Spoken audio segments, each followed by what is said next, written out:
Tampaknya desa dan kelurahan di Kabupaten Lebong untuk melakukan pemutarian data jumlah objek pajak baru tahun anggaran 2021 masih minim.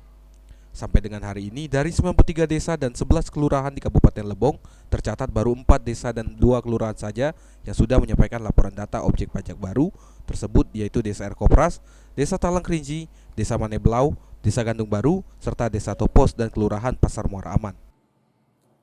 Nah, kalau berdasarkan surat kita sampaikan kemarin, itu paling lambat disampaikan tanggal 26 Februari. Nah, setelah kami evaluasi dari surat yang masuk, sudah terkonfirmasi ada 6 desa, ada 5 desa dan 1 kelurahan. Di antaranya yang sudah menyampaikan data untuk perubahan objek pajak di tahun 2021 ini.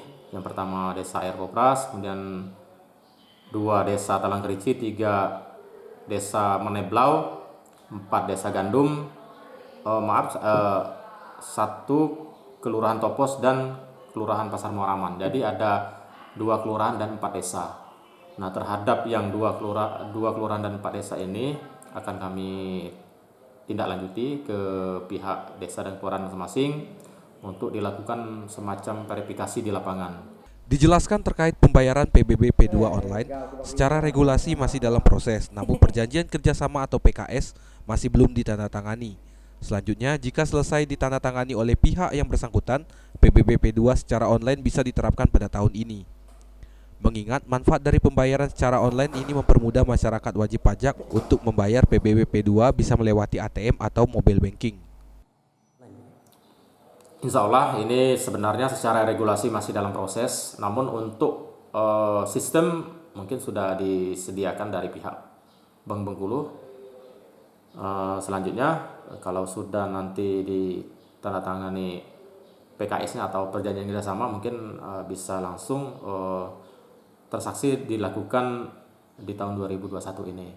Namun untuk yang PBB online ini perlu kami sampaikan juga, itu yang pertama bisa memudahkan wajib pajak untuk membayarkan PBB P2 yang sesuai dengan data yang ada di sistem tersebut.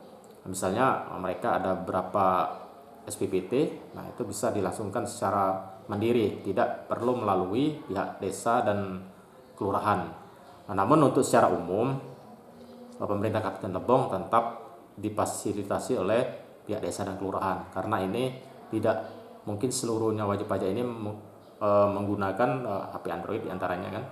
Pasti yang seperti di desa-desa barangkali mungkin tidak terjangkau jaring internet, jadi tidak bisa juga dilakukan. Nah, hanya saja yang lebih memudahkan ini untuk yang online ini, terutama yang berada di luar daerah ataupun yang berada di Kabupaten Lebong. Dari lokasi, Rega Temon, Lebong TV melaporkan.